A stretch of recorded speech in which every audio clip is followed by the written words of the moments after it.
Day 2 at the Cleveland Convention, my second Facebook video live ever. The first one did pretty well, so we thought we'd try it again. And with me today is Joe Trippi, former Democratic strategist, actually current Democratic strategist, who's managed a lot of big-time campaigns, veteran of many conventions, and a Fox News contributor. And I told Joe when we got started that you got to do at least 10 minutes for Facebook video, and I said, you do that in the green room. And sometimes you go 10 hours. There are people who run out of the green room when they see me come in. So here's my theory of conventions. You know, we all drown in the speeches and the sound bites and the punditry and all of that. And I think that only a few moments stick with the general public by the time it's over. I mean, obviously the nominee speech, but a few unscripted sometimes moments, Clint Eastwood in the chair, Al Gore kissing Tipper, things like that. So my question to you is, has the rather unfortunate cribbing of words in Melania Trump's speech, which was not done by her, nobody's holding her responsible, but some speechwriter needs to find a new line of work, has that become for the moment the unscripted moment that just goes viral? Absolutely. I mean, it's totally wiped out any of the plus side of what happened last night. But some people blame us. Oh, you in the media, you're so negative, and you just want to dump on her, and you just want to dump on Donald Trump. The problem is there's video. There's video of Michelle Obama in 2008. There's video of Melania Trump last night. Yeah, I've learned, because when Howard Dean screamed in 2004, if you have good video like that, it doesn't matter how unfair it is, that they keep running the speech over and over and over I remember again. talking about that endlessly in 2004, and the question was, did it seem kind of normal in the hall, whereas on the television thing, that people actually ran meters, it seemed much louder, and people also blamed that for him losing, but he'd already lost the Iowa caucuses. He already lost, but it was good TV. In other words, the video was good TV, and the video of Michelle Obama and Melania back to back is, you know, it's good video, right? And so I think that's part of it. And by the way, people like watching it. I mean, that's the other side of this. The viewers are part of this, and spreading it on social media is part of it. If you were to change hats, if you were right now a Trump campaign strategist, and you had to go and tell Donald what to do about this, would you say we have to put an end to this story? You need to have somebody say it was a mistake? Would you say take the screenwriter, the speechwriter out and hang him? What would you do? Look, if you fire the speechwriter, it's another day's story. Okay. If you do any of that, it just should have been got up this morning. Do you admit it was a regrettable mistake? She sat down, she told the speechwriters what she wanted to say. They came back and gave her her speech after taking her input, and this was in there. It was a mistake. That's all it was. Nobody is blaming her. That's she did a great job. This is a woman who is not part of the political scene, who is unaccustomed to public speaking. English is not her first language, and it's unfortunate that this ended up marring. Yeah, it's not her fault at all. Nobody is saying it's her fault. Yeah. All right. So, but it has totally overshadowed everything else that happened last night, I think, in terms of coverage. It absolutely has. New analytics just came out. The Edge just came out with new numbers that showed literally twice as much coverage of the plagiarism than of the primetime speech.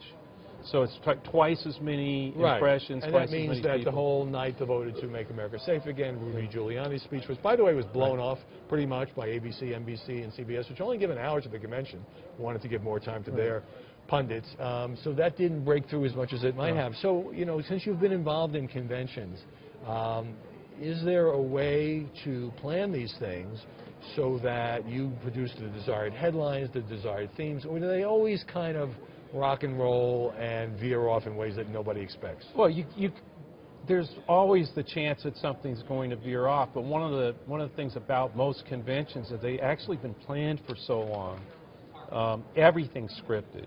Everything, all the speeches pretty much laid out, vetted, run through Google search, all that stuff.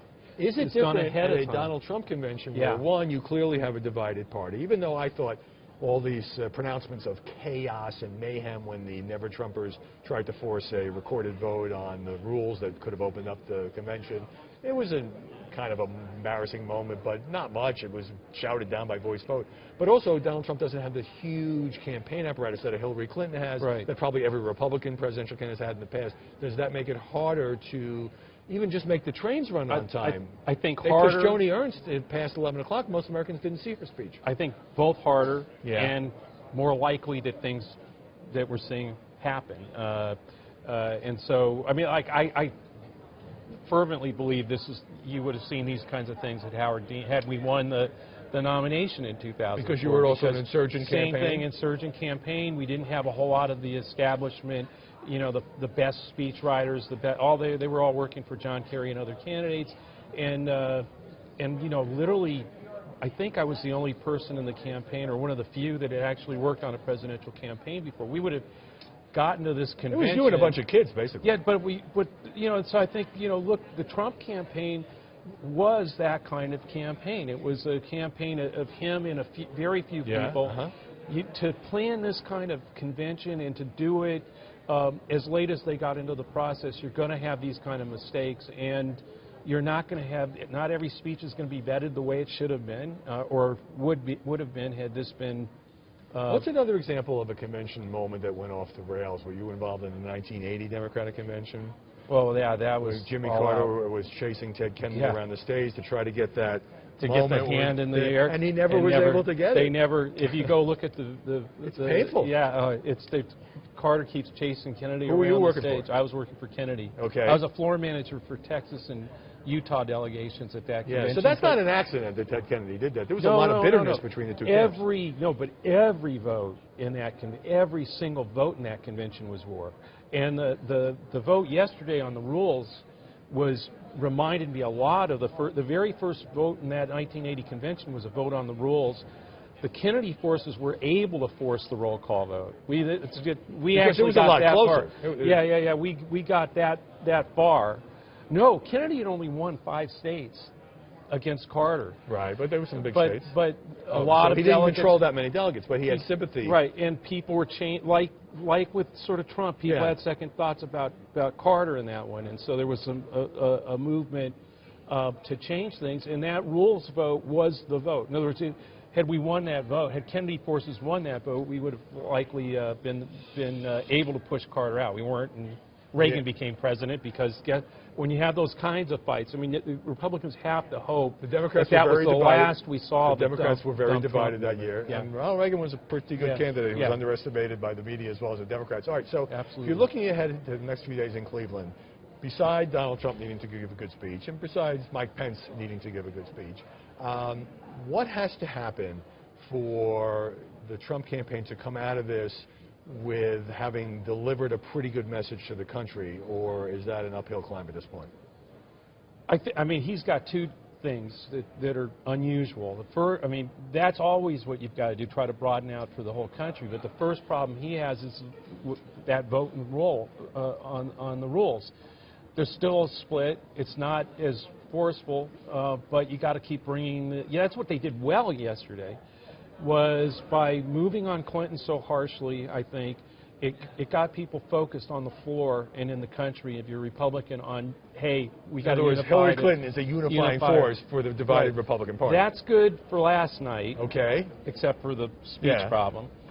But sometime during this convention, they've got to turn and broaden the message out that goes beyond just banging the get Hillary, which all the GOP base will love, but it doesn't necessarily reach out to the undecideds and some of the independents. So they've got to broaden their message out. To a more positive message? To a less angry message? Yeah, look, Donald Trump has everybody who can't stand Hillary Clinton. Right. And Hillary Clinton has every person who can't stand Donald Trump. So there's a fight for the 5-yard line in the middle. So continuing a convention that says, if you don't like her, I don't like her. It's great, but you've got them. He's got to broaden this thing out and start to positively attract votes on what he's going to do. And it's not. If this is just a beat up on Hillary Clinton convention, and by the way, that does serve a purpose. I understand why they're doing it. And there'll be plenty of Trump bashing at the Democratic convention. Yeah. No, but but you're saying he has to broaden. He has to be a little more optimistic. If he does that,